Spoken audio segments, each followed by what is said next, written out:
My mom was a deeply religious person, and I remember feeling very confused why God would let that happen. And I asked my mom, what's the deal? How could God do this to you? It's not fair. I want to know why. And my mom basically said this, John, if I die from cancer, you cannot be mad at God, because God is always good. And to be honest, I didn't think it was the greatest answer in the whole world. But I said, okay, fine, that's the deal. I won't get mad at God if that happens. My mom fought cancer for 3 years. When I was 14, she died. She had a surgery and chemo and radiation.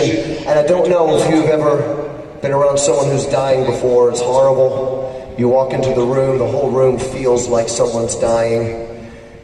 Couldn't have been more than 90 pounds at the end. Didn't even look like my mom anymore. No hair, all shriveled up. She would not stop fighting. And my mom died at 14, and I said, okay, you know what, God? I can't be mad at you because my mom said that you're always good. And I decided to deal with it like that. A few months later, my dad got remarried. She had 3 kids. We had 3 kids. We started World War III at my house. I'll tell you what, it was like the Brady Bunch on Lucifer's television, all right? I hated every day of it. And I got tired of fighting with my dad, doing hateful things to each other. I got tired of being called a loser and a failure, an embarrassment to my dad. I was an embarrassment as a son, he would say. Wish I'd never been born, never gonna amount to anything. I was 15 years old and I was so angry. I was hurt, I was mad, I was confused. And I used to get so mad.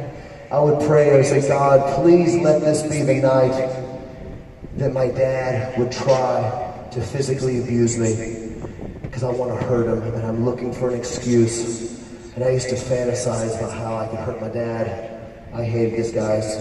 God's pretty bad. I was 15 years old, in my room at night alone. I said, God, I've never questioned whether you're real, but I'm not sure that you're listening to me tonight. Because every day is worse than the last. And if you are listening to me, then I need to know you tonight, not just like a God who made me, but I need to know you like a friend. And I found out at age 15 in my room that Jesus isn't just some guy we read about in an old book. And I found out that Jesus isn't just some guy we sing songs to in some old church building. He's not just a cross we wear on our necks. I found out that Jesus was alive today in my room, on my bed. I found in Jesus a friend who would never betray me. And even better, in Jesus I found a Savior who didn't just give me a better life, but he gave me a brand new life. And in Jesus, I found a God who said he would be a father to me. I found a father that wouldn't be embarrassed to call me his kid. A lot of people tonight are hurting, probably a lot more than I was. Some of you have been abused. Some of you have been sexually abused. Some of you have been through divorce. Some of you, your parents have been divorced. You're fighting at home, bullied at school, whatever your story is.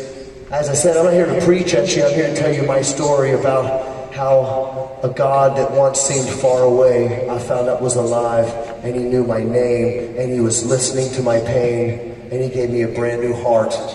And he can do that for you tonight. Skillet wants you to know that no matter what you're going through, where you come from, you are not a failure, and you are not ugly, and you are not useless. God made you for a reason, and that same God that created this whole world, and he keeps the sun and the moon and the stars exactly where they have to be. He's the same God that's listening to you tonight. This song is called Stars.